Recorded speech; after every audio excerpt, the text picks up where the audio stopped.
नमस्कार दोस्तों, आज हम लोग इस वीडियो में बात करेंगे रावण की पत्नी मंदोदरी के बारे में। क्या आप जानते हैं कि रावण की मृत्यु के बाद उसकी पत्नी मंदोदरी का क्या हुआ? और क्या आपने सुना है कि मंदोदरी के जीवन को लेकर दो अलग अलग मान्यताएं प्रचलित हैं? इस वीडियो में हम आपको दोनों कहानियां बताएंगे। एक जहां मंदोदरी ने नया जीवन शुरू किया, और दूसरा कारण जानने के लिए आप हमारे साथ वीडियो के अंत तक बने रहें। तो दोस्तों, मंदोदरी कोई साधारण स्त्री नहीं थी। वह मैदानव और हेमावती की पुत्री थी, अर्थात असुर वंश में जन्मी, लेकिन स्वभाव में अत्यंत धर्मनिष्ठ और सद्गुणों से परिपूर्ण। मंदोदरी का विवाह लंका के महाराज रावण से हुआ था। रावण भले ही महापंडित और बलशाली था, लेकिन साथ ही अहंकार और अधर्म का मार्ग भी अपनाता था।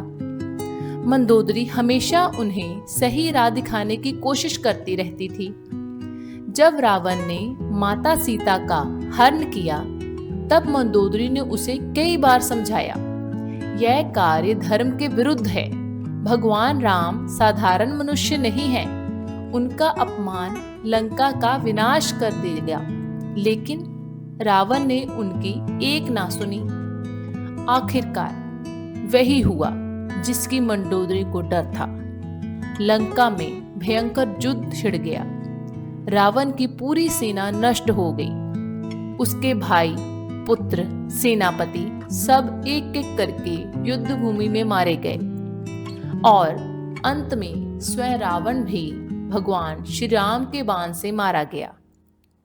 उस पल मंदोदरी का हृदय टूट गया। पति की मृत्यु के साथ साथ उन्होंने लंका को भी बिखरते हुए देखा।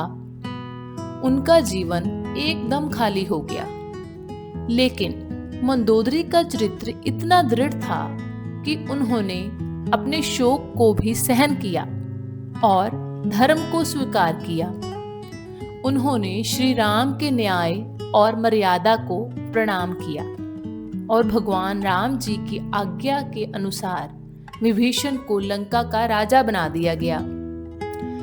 लेकिन लंका की प्रजा को केवल राजा नहीं, बल्कि एक धर्मपरायण रानी की भी आवश्यकता थी। धार्मिक ग्रंथों के अनुसार स्वयं भगवान श्री राम की इच्छा से मंदोदरी का विवाह विभीषण से कराया गया।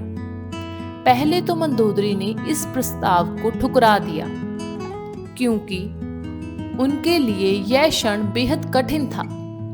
पति की मृत्यु का शोक, प्रजा का दुख और नया जीवन। लेकिन फिर उन्होंने समझा कि यह निर्णय व्यक्तिगत सुख के लिए नहीं, बल्कि पूरी लंका के भविष्य के लिए है। अंत में उन्होंने विभीषण से विवाह किया। मंदोदरी और विभीषण ने मिलकर लंका को फिर से बसाया। उन्होंने प्रजा के बीच न्याय और शांति की स्थापना की। रावण के समय में जो भी अन्याय हुआ था, उसकी भरपाई का प्रयास किया गया। मंदोदरी अब केवल रावण की पत्नी नहीं रही, वह धर्म और न्याय की रानी भी बन चुकी थी। यही कारण है कि इतिहास में मंदोदरी का नाम आज भी एक आदर्श पत्नी, धर्मनिष्ठ स्त्री और न्यायप्रिय रानी के रूप में लिया जाता है। लेकिन इसके अलावा एक और मान्यता यह भी है कि मंदोदरी ने रावण की मृत्यु के बाद सती होकर अपना जीवन समाप्त कर लिया।